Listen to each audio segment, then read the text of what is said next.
Bismillahirrahmanirrahim. Assalamualaikum warahmatullahi wabarakatuh dan selamat sejahtera. Hari ini kita berjumpa kembali bagi meneruskan rancangan rawatan kita yang bertajuk daripada modul metrik kelompok sokongan sosial yang bertajuk emosi dan juga ketakutan. Kita tengok emosi. Adakah emosi tertentu bertindak sebagai trigger untuk anda? Apakah emosi tersebut?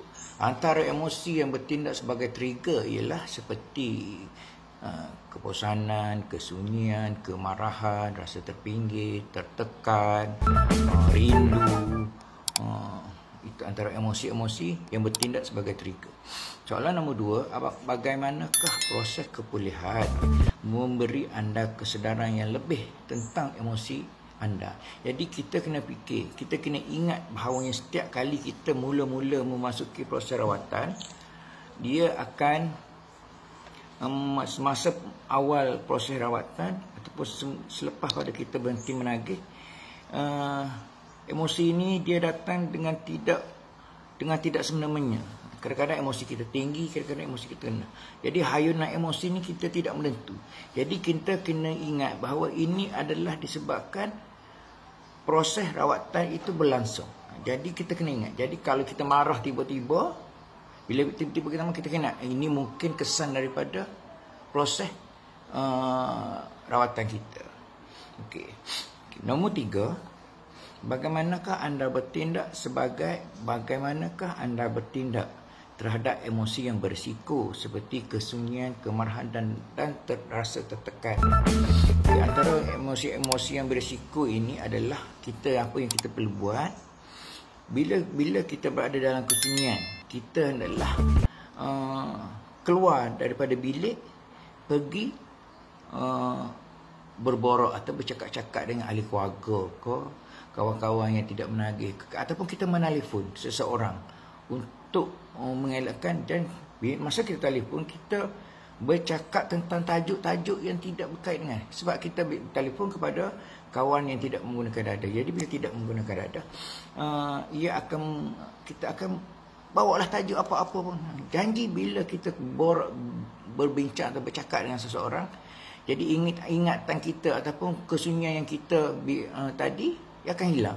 Sebab bila kita sunyi, apa yang kita ingat hanyalah pengalaman-pengalaman lepas ataupun pengalaman-pengalaman semasa menagih yang kita ingat. Jadi bila kita bercakap dengan seseorang, ia akan menghilangkan rasa kesunyian itu. Macam risiko emosi yang berisiko kemarahan. Bila kita marah, kita ada kaedah-kaedah untuk menguruskan kemarahan.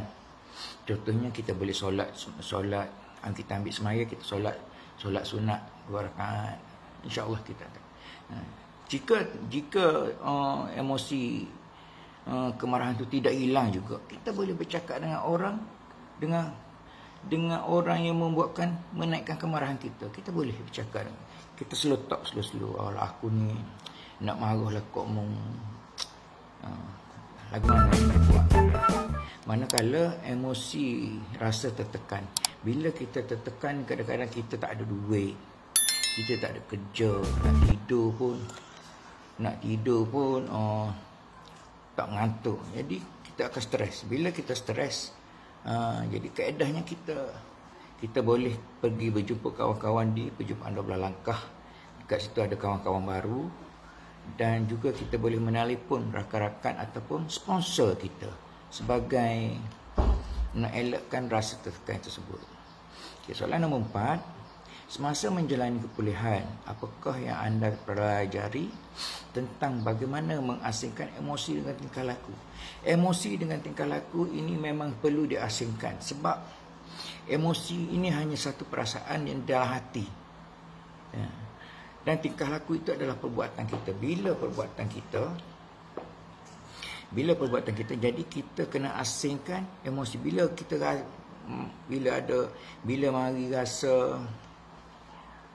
rasa kita nak menggunakan dada. Bila mari rasa nak menggunakan dada, masa tu tingkah laku perlu bergerak. Jadi sebab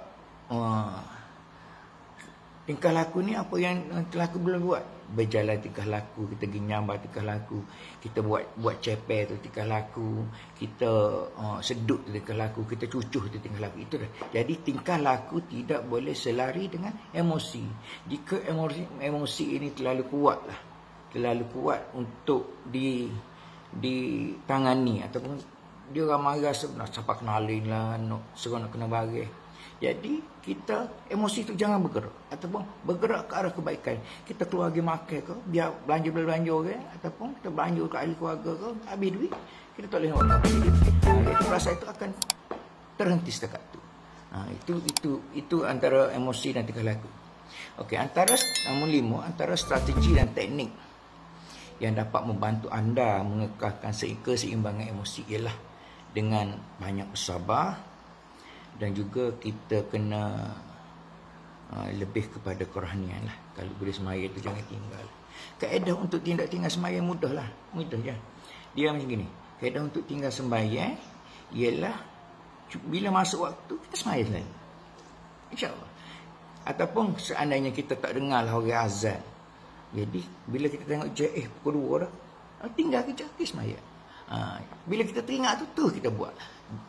InsyaAllah bila kita jaga lagu tu, dia akan membantu keseimbangan emosi. Itu antara tajuk untuk tajuk emosi. Dan untuk tajuk ketakutan pula. Apabila anda menyertai program nombor satu, apabila anda menyertai program rawatan, aspek kepulihan apa yang paling anda takuti? Bila kita start menyertai program rawatan, perkara yang kita takut adalah relax kembali lah, paling takut sekali. Jadi untuk mengelakkan daripada relax kembali, kita ada kaedah-kaedah dia. Kita ada relax, dia ada relax emosi, ada relax fikiran, dan ada relax tingkah laku. Jadi benda-benda ni, emosi, fikiran, tingkah laku ni tak boleh berjalan seiringan. Emosi dengan fikiran tak apa, tapi kalau masuk tingkah laku tak boleh dah. Dia akan membawa kita ke arah relax yang sebenar. Okey, untuk soalan nombor 2, adakah ketakutan anda terhadap kepulihan berubah semenjak anda menyertai rawatan? Okey, ketakutan semenjak bila kita memasuki proses rawatan dan kita tidak mengambil dadah, jadi badan kita cuci dah. Kita nak takut ke apa lagi? Pergilah nak gimana, pergilah masa-masa mana pun tak apa, pergilah. Jadi dulu kita takut pasal badan kita cemar, kena sekat polis kau, kena sekat ke ADK kau, kena urin, tak ada pasal-pasal. Jadi daripada situ terhadap ketakutan yang memang berubah lah. Itu untuk soalan nombor 2. Untuk soalan nombor 3, apakah yang dapat membantu anda menyingkirkan perasaan takut? Menyingkirkan perasaan takut ialah tidak mengambil dadah, tidak berkawan atau duduk bersama-sama dengan kawan-kawan yang menggunakan dadah. Tempat dia duduk ramai-ramai duduk tolak parit, tak sakit duduk lah situ. Duduk sorang-sorang di rumah, duduk dengan ahli keluarga. Dia boleh kita singkirlah perasaan takut tu di samping doa dan sembahyang. Okay. Nombor 4, apakah yang anda fikirkan dan fokuskan apabila ingin meninggalkan rawatan? Bila kita ingin meninggalkan rawatan, ingat bila kita ingin meninggalkan rawatan, banyak yang kita boleh fokuskan. Yang pertama, kita fokus kepada diri kita dulu. Personaliti kita, kesihatan tubuh badan kita. Biarlah sihat, makan makanan yang seimbang dan cukup. Dan juga selain pada tu, kita boleh fokuskan kepada pekerjaan kita. Kita cari kerja dan bekerja dengan baik. Kerja ikut masa betul-betul. Jangan suka nak mula. Jadi kalau nak mula jadi susah lah. Jadi bila nak mula tu ibarat kata budaya penagih tak ada lagi. Jadi kita tak usah budaya penagih tu membelenggu kita sampai bila-bila. Jadi ikut masa rehat kita rehat, masa kita kerja. Okay. Nombor 5, apabila anda berada dalam proses kepulihan, apakah strategi dan teknik yang boleh membantu anda meminimumkan perasaan takut? Meminimumkan perasaan takut ni, perasaan takut kita nak paling minimum. Okay. Minimum ialah kita proses rawatan, biarlah kita mengikuti proses rawatan tu dengan sempurna. Kita hadir program, hadir kata orang, setiap apa-apa program yang dianjurkan oleh pihak kerajaan, awak kena hadir lah. Apa yang edikasi suruh hadir lah. Pada masa ni kita boleh meminimumkan perasaan takut kita.